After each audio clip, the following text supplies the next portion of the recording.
来看，这美国是要求委内瑞拉的总统马杜罗都爱来离境。有媒体是报道讲，其实川普呢伫11月尾的时阵有敲一通电话，这当中是予马杜罗一礼拜的时间来离开。若阵一礼拜5进前做袂到，安尼经济的制裁、刑事的起诉，甚至是军事施压，拢有可能会发生。 委内瑞拉总统马杜罗伫总统府外举行集会，伊亲身出面对支持者宣布，绝对效忠委内瑞拉人民，嘛强调委内瑞拉经过22礼拜的侵略，根本就是心理恐怖主义。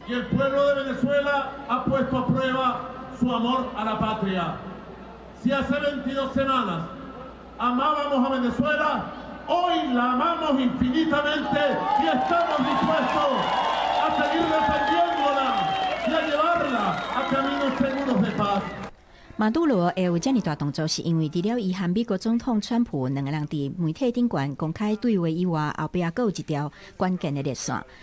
路透社真侪消息人士指出，川普伫11月2日和马杜罗通话时阵，提出一项最后的提案，限伊一礼拜内接受离境安排，前往第三国流亡来换取美方撤销部分指控甲制裁。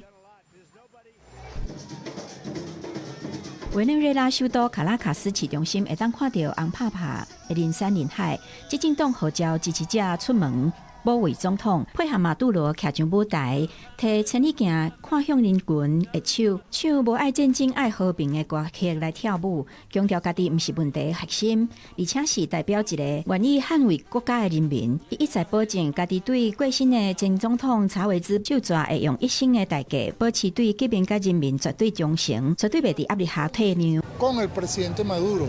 donde nosotros, la fuerza trabajadora, se aboca al llamado que hace la patria, al desarrollo de la patria como fuerza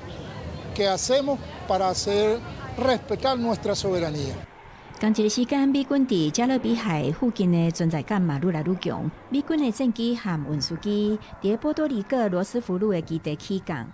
配合进前已经部署的航艦甲军艦，对委内瑞拉外围的高压军事态势，川普进前宣布，委内瑞拉上空应该看作是完全关闭的空袭。虽然对着是毋是动武，伊回应卖过度解释，但是不断累积的军事甲制裁毒枭的名义，互外界忧心，万一谈判失败，最后通牒可能会变作是更较直接的军事冲突。公司新闻陈伟仁编译。